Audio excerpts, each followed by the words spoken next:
માળિયાહાટીના તાલુકાના દેવગામ ખાતે માતા અને પુત્રી ઘરે એકલા હતા ત્યારે માતા ઉપર હુમલો કરી પુત્રીનું અપહરણ કરાયું હતું, જેના પગલે પોલીસ સ્ટેશનમાં ફરિયાદ નોંધાતા ગણતરીના કલાકોમાં આરોપીને દણેજ ગામના મેળામાંથી પકડી પાડ્યા હતા. પોલીસે આરોપીઓને જેલ હવાલે કરી આગળની કાર્યવાહી હાથ ધરી છે.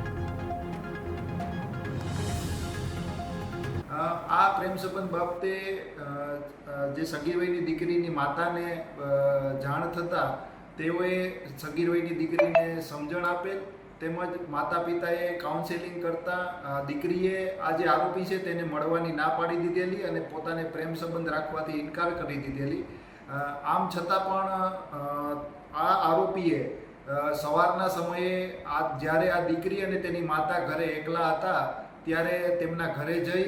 અને તેની માતાની ઉપર હુમલો કરી, તેને છરીથી